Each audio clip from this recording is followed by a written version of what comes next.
Buenas noches, bienvenidas, bienvenidos. En la México-Puebla, por ejemplo, por ahí escapan sin que nadie los detenga. Mire.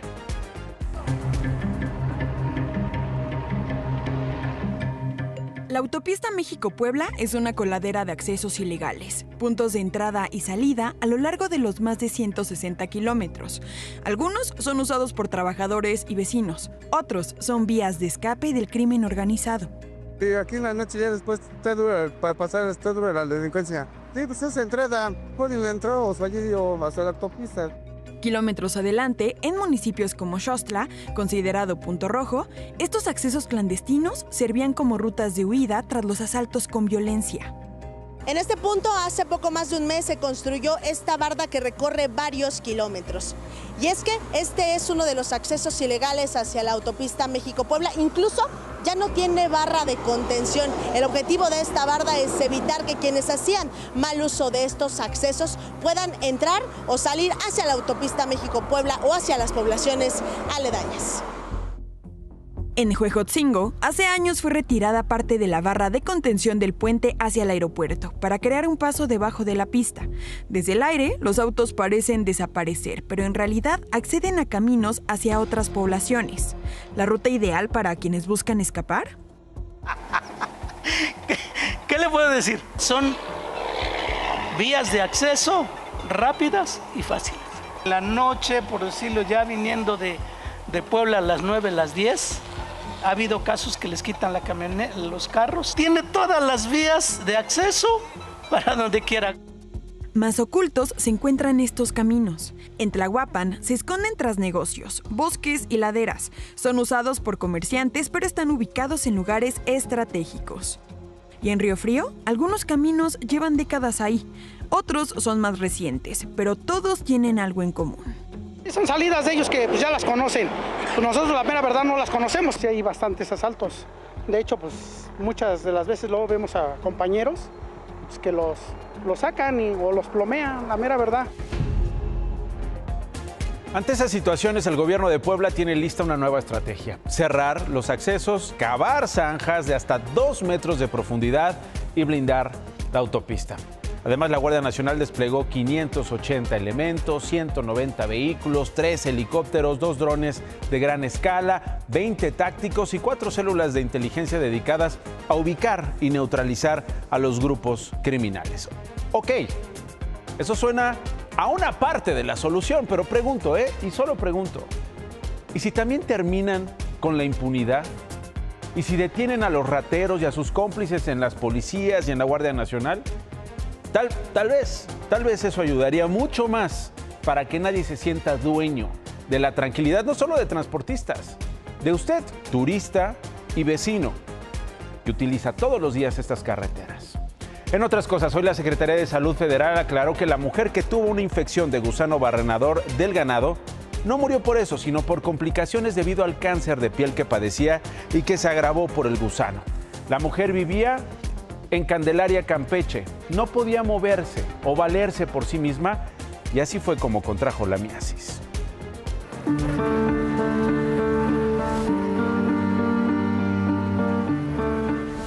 Esta señora de 86 años ya era portadora de múltiples lesiones, tenía heridas cubiertas, algunas estaban expuestas, que este fue principalmente el riesgo por el que ahora sí que la mosca pues detecta estos olores, detecta a estas personas con lesiones. Ella vivía en un ejido. ¿Cuál es el riesgo, no? Que hay muchas parcelas y alrededor de estos también había muchos casos activos en reses.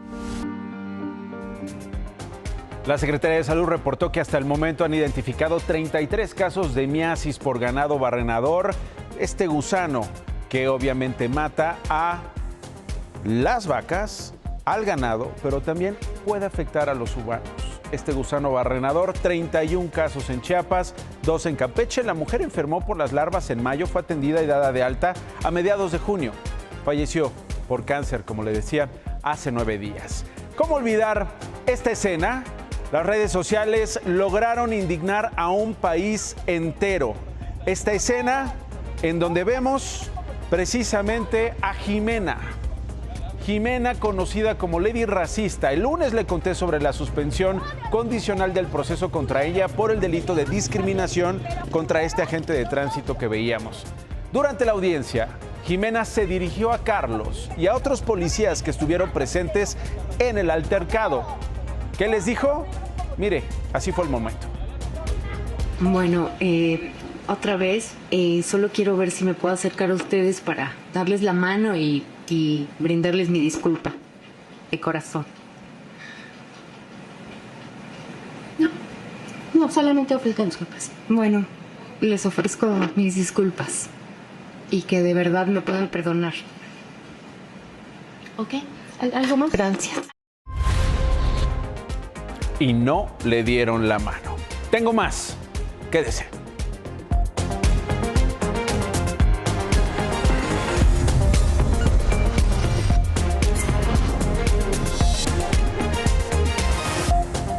En el Congreso los ánimos están caldeando. Por un lado, Morena quiere revivir el desafuero contra el presidente nacional del PRI, Alejandro Moreno. Por el otro, el PRI quiere llevar a tribunales al senador y exsecretario de Gobernación de Morena, Adán Augusto López. En medio de las controversias del cártel de la Barredora en Tabasco y de las investigaciones a su exsecretario de Seguridad, Hernán Bermúdez Requena, el coordinador de los senadores de Morena, Adán Augusto López Hernández, tuvo una breve presencia en el pleno de la comisión permanente. Muy lejanos están ya los tiempos en que, como secretario de Gobernación, el tabasqueño era detenido en el pasillo de San Lázaro por legisladores afines y de la oposición para abrazarlo. Queda para la historia aquella imagen en que Adán Augusto López y Alejandro Moreno, dirigente del PRI, intercambiaron palmadas y mensajes al oído, una fotografía que hoy fue sepultada por el priista. A quien este martes el gobierno de Campeche de Laida Sansores le revivió una denuncia por presunto desvío de recursos, solicitando otra vez en la Cámara de Diputados el desafuero de Alito para poder juzgarlo. En respuesta, el exgobernador dobló la apuesta, presentando ante la Fiscalía General de la República una denuncia contra el exgobernador de Tabasco por lo sucedido con la Barredora. El nombre de Adán Augusto López Hernández aparece en cientos de investigaciones periodísticas nacionales e internacionales de los presuntos vínculos con el crimen organizado, como gobernador de Tabasco y como secretario de Gobernación. En el segundo intento fallido de la oposición por llevar el caso al debate, reapareció Ricardo Anaya. Yo no andaba ni en Tokio ni en Europa, estaba en Estados Unidos. El panista dijo que su partido exige el esclarecimiento de los hechos, pero sin mencionar el nombre de Adán Augusto López. Eran conocidos los vínculos de Hernán Bermúdez con el crimen organizado desde antes de su nombramiento, conocidos tanto por el gobernador como por el entonces presidente de la República. Este no es un caso aislado, esto ya es un patrón. Alejandro Moreno, en cambio, pidió su cabeza. Quiero decirles que presentamos la solicitud de renuncia hace unos momentos para que el senador Adán Augusto López Hernández se separe de su posición en el Senado de la República, renuncie a la Junta de Coordinación Política y que enfrente las acusaciones que tienen, que son gravísimas. Movimiento Ciudadano alegó que la permanencia de Adán Augusto López en el Senado y la mala reputación de sus legisladores es un tema de Morena.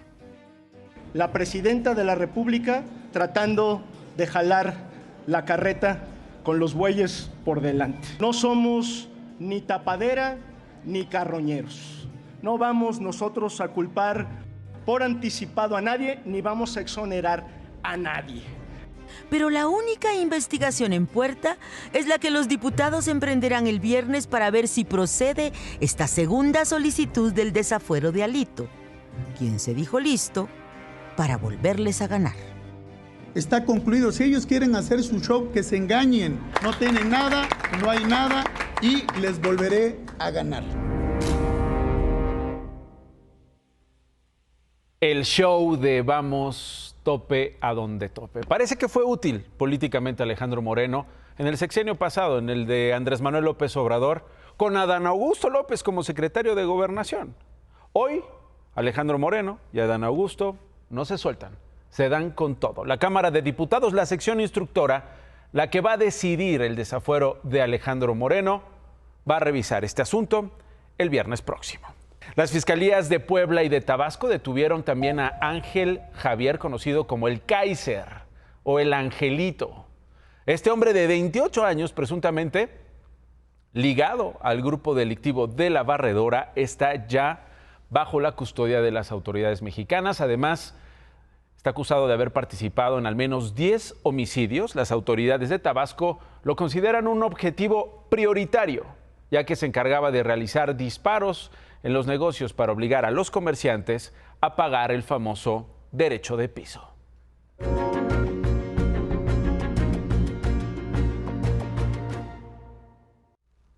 Esta semana en Atizapán, Estado de México, fue asegurada una zona donde presuntamente se practicaban sacrificios de animales.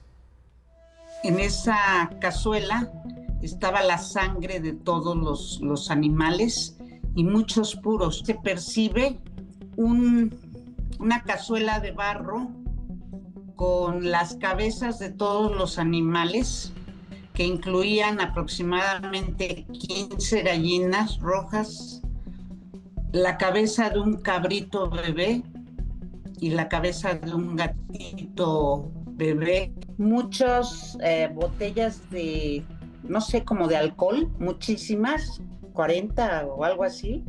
Hace un mes, Jacqueline entró a las cuevas de Alamedas, un lugar conocido por los vecinos de Atizapán, a unos 50 metros del fraccionamiento Las Alamedas, en el Cerro de la Condesa. Hay de 50 metros, de 30, hay una como de 80 metros de profundidad y hay algunas más pequeñas como de 12, 15 metros. Pero en el caso específico de esta, de la que nosotros le llamamos la Cueva de los Sacrificios, pues debe estar sobre 80 o 100 metros de profundidad, o sea, casi toda una calle. A las 11 de la mañana, Jacqueline vio a 6 sujetos caminar calle arriba con cajas de huevo. Esperó a las 8 de la noche a que se fueran para entrar a las cuevas. Había escuchado a otros vecinos mencionar que dentro practicaban santería. Con lo que vio, lo comprobó. Jacqueline hizo la denuncia y el lugar fue asegurado por la Fiscalía por el posible delito de maltrato animal.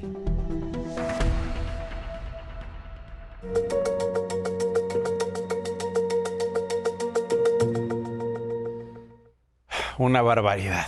Pero bueno, en otros asuntos, déjeme presentarle a detalle cómo son los sueldos en los hogares mexicanos. Fíjese, según el INEGI, tuvieron un incremento en los ingresos mensuales durante el 2024 comparado con los últimos 2 años del sexenio de Andrés Manuel López Obrador. Levantada cada 2 años, la encuesta nacional de ingresos y gastos de los hogares pone la lupa sobre un tema fundamental para el país, la economía familiar. ¿Cuánto ganan los hogares? ¿En qué lo gastan? ¿Qué peso tienen sus ingresos, los apoyos del gobierno o las remesas del extranjero? La encuesta estima un total de 38.830.000 hogares en México, con un promedio de 3.4 personas por hogar. ¿Cómo se comportan estas familias puertas adentro? Según el estudio, un hogar en el país tiene un ingreso corriente promedio mensual de 25.955 pesos y un gasto corriente de 20.436. El ingreso se compone en su mayoría, 66%, de lo que sus integrantes ganan trabajando y se completa en un segundo lugar por jubilaciones, becas y apoyos del gobierno que representan 18%. Solo los apoyos del gobierno subieron con respecto al 2022, mientras que los ingresos provenientes de otros países, es decir, las remesas, bajaron. En cuanto a los ingresos, ¿en qué se gastan lo que ganan? El gasto corriente monetario promedio mensual se destinó a alimentos, bebidas y tabaco en primer lugar, transporte y comunicaciones en segundo y educación y esparcimiento en tercer lugar. La encuesta publicada hoy también corre la cortina respecto a las brechas de ingreso en México. Por ejemplo, se gana más en las ciudades que en el campo. Los hogares con mayores ingresos en el país percibieron 14 veces más que los de menores ingresos. La diferencia entre uno y otro es de 78.700 pesos contra 5.600. El mayor ingreso monetario promedio se registró en el grupo de 40 a 49 años y en contraste el menor ingreso en el grupo de 12 a 19 años. Las personas que se consideraban indígenas o hablaban alguna lengua indígena percibieron un ingreso monetario promedio mensual 26% menor que el promedio nacional, y las mujeres reciben 34% menos ingresos que los hombres. Por cada 100 pesos que percibe un hombre, una mujer gana 66. 34% menos. Es impresionante cómo es que las mujeres, ustedes ganan mucho menos. ¿Por qué? Porque no quieren que tengan autonomía, que tengan sueldo, que tengan libertad de hacer con su dinero lo que quieran, porque hay hombres que no les permiten tener esos trabajos. Fíjese, más de 30% menos. El INEGI también publicó los datos de su estimación oportuna del Producto Interno Bruto. Fíjese, la economía mexicana creció 0.7% en el segundo trimestre, es decir, de abril a junio, mientras que a tasa anual subió 1,2%.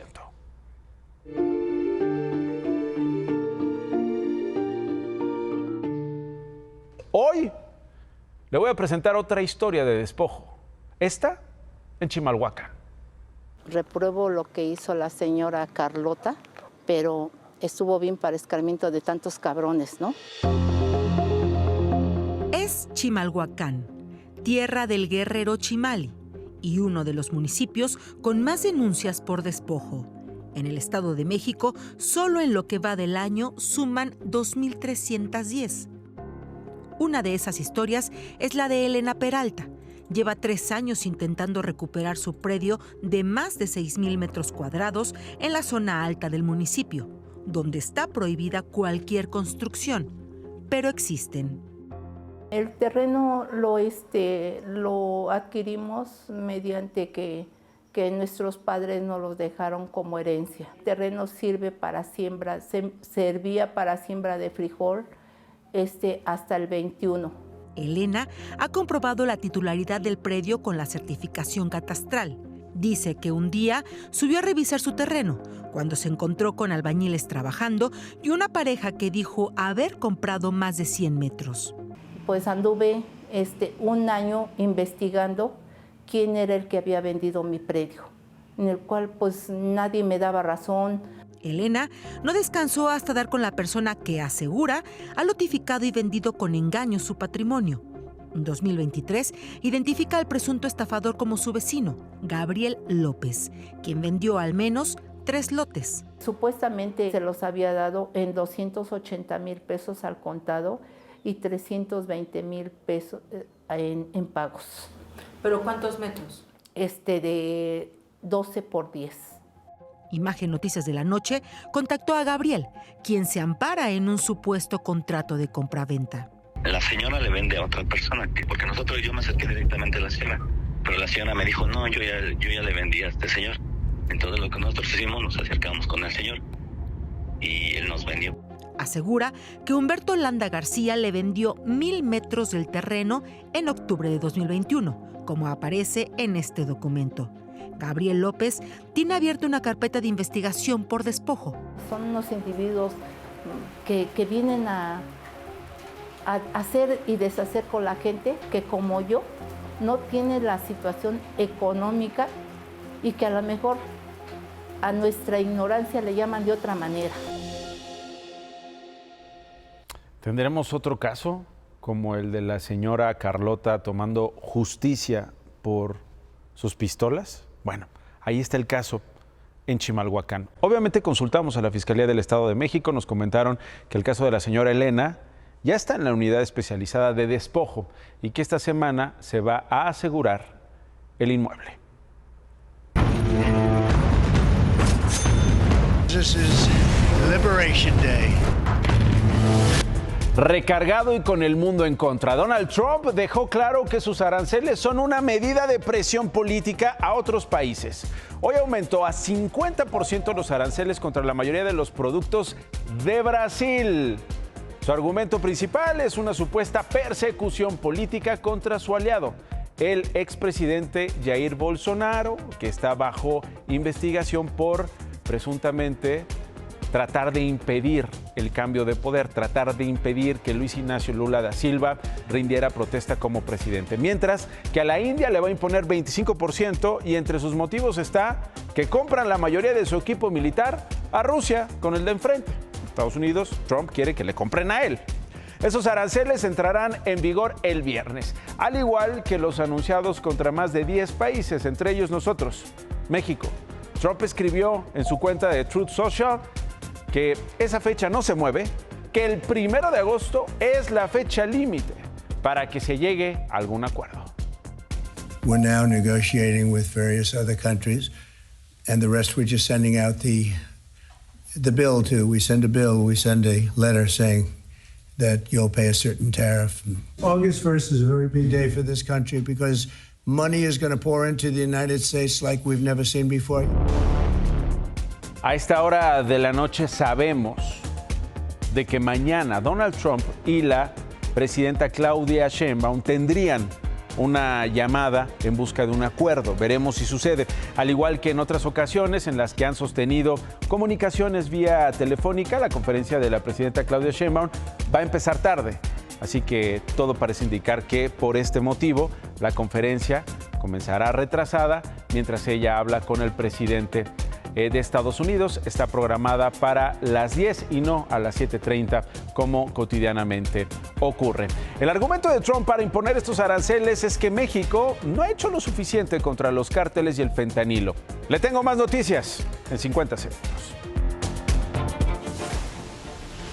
Ricardo Monreal, coordinador de Morena en la Cámara de Diputados, respaldó la propuesta de reforma electoral de la presidenta Claudia Sheinbaum, un día después de haber publicado documentos con observaciones a la iniciativa.